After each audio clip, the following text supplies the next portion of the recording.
All right, guys. So now we're going to talk about some of the top considerations when you are evaluating a business and thinking about, hey, maybe this is something I want to do. These are some things you need to think about really seriously. And this is not an exhaustive list, but these are some of the main considerations. Okay. Number one, what kind of a business is it? Is it a local service business, right? Electricians, plumbers, HVAC, whatever. Do you remodel kitchens? Did you buy a dentist practice, right? Like whatever it is it an online business? Is it entertainment, right? Like a trampoline park or whatever. There are so many types of businesses. What kind of business is it? Or maybe better yet, what kind of business do you want to focus on? Then what are the skills that are required to run and grow the business? Obviously, the skills to maybe run an e-commerce brand are going to be slightly different than the ones to manage a plumbing company. What is the skill set that is required to take this, already working business and to at the very least, maintain it and hopefully start growing the revenue? And what are the skill sets? And is this something that you think you want to tackle, right? Like I've talked about before with starting business, it can be hard work, okay? These are challenges. There are some answers a lot of people have, and then there are other things that you just have to figure out. And it can be a hard process mentally and emotionally, but do you have the skills to grow? Can you think through problems rationally? Can you find the right people, put them in the right seats, and grow a business? Okay. Next, what is the revenue like? Okay. And we're going to look at top line revenue. And generally speaking, they typically show like TTM or trailing 12-month revenue. So on a rolling 12 months. Some businesses are really new, and so they can't show, 5 years of track record. Maybe it's only 2 years old. So they show trailing 12-month gross revenue. So that's total income to the business through sales. And then the next thing is you want to check out what is the net profit, right? What's the profit margin on that money? So based on how much on this much revenue, what in the end, after all expenses, what are you getting out of it?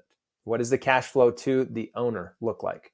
And is that enough? Is it really high profit margins, which gives you a lot of cushion? Are they really low and small profit margins, which means a little mistake could cause big problems? That's the next one you want to look at. So not just revenue, but net profit. Okay. You're going to look at, obviously, along with that, right? What is the multiple? Like, what's the asking price on the business? Okay. Typically, businesses are valued based on some multiple of annual revenue. And it just depends on the different type of business, the different industry. But sometimes, 2.5 to 3 times annual revenue could be like a pretty standard or cookie cutter way to measure the value of a business. And so it's a multiple of revenue. Again, that depends on the expenses and things like that. Sometimes they might do a multiple of net profit. So how much time is required to keep it running or grow it? Just like the skill set, but we're looking at time now. So is this something that is enough income that you can quit what you're doing now and do this business full time and receive all the income that you need? Do you need to use that much time on it? Is it something that you can run for 5 hours a week and keep your other job while you get working on this, right? So what is the time commitment, stepping right in right off the bat? What is it that's expected? And what are your aims? Are you intending eventually to leave your current income, right? If you're working a job like a W-2 or whatever, are you looking to leave that completely and shift over into operating a business? Or are you looking to do it on the side and build it up and then leave? So you got to think through what is the time involved to run and then also grow it so it can get to the point that you'd like. Now, what are some of the risks involved is another huge consideration, right? What could jeopardize the company?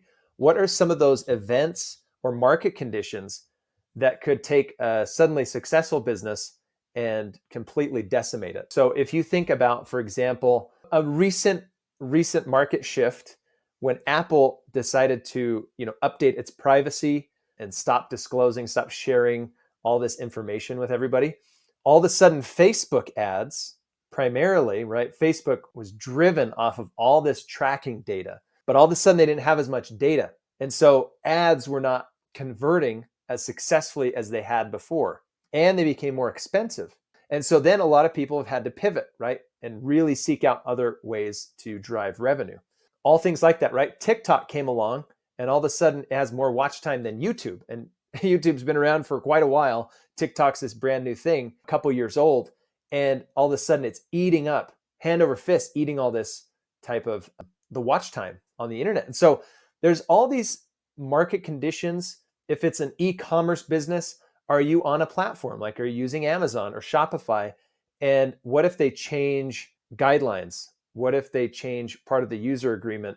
Is that all of a sudden going to stop you from keeping up your sales or from growing, right? If they make a policy change. So there's all these different types of threats. Maybe it's SEO, right? Maybe it's updates that Google does with SEO, and your website just doesn't get as many hits. It doesn't get as much traffic and can't drive as much revenue through affiliate links, whatever it is. So you have to think through, what are the risks involved in this business? And typically sellers will outline this, okay? Like, they'll talk about opportunities that they see, and they'll talk about challenges that they see, and be pretty forthright, generally speaking. So they should identify some of them. If they don't, though, you need to have in-depth conversations. If you're serious about buying this business, you need to have in-depth conversations and talk to other people knowledgeable in that industry. Okay, so that's another huge point. You can't just assume that things are going to continue all happy forever. Things change, market environment changes, tastes change, and you have to be able to adapt along with that. And can you do that, or are the risks too big? And then startup capital is another thing to think about, right? If you're buying a business, obviously it's worth money. You can't just start, just like when you start up a business, you could do it with like very little money. You can't necessarily do that with buying a business, okay? So we're going to talk in another video about different financing options, some of the main ones, but you have to have that factored in, and you have to understand what your plan is in going into finance the capital, right? To purchase the business, right? So not startup capital, but business financing capital, right? Business acquisition. So those are some of the main points you want to think about. We're going to dive into more details coming up. See you guys soon. The right business can change your life. Keep evaluating wisely.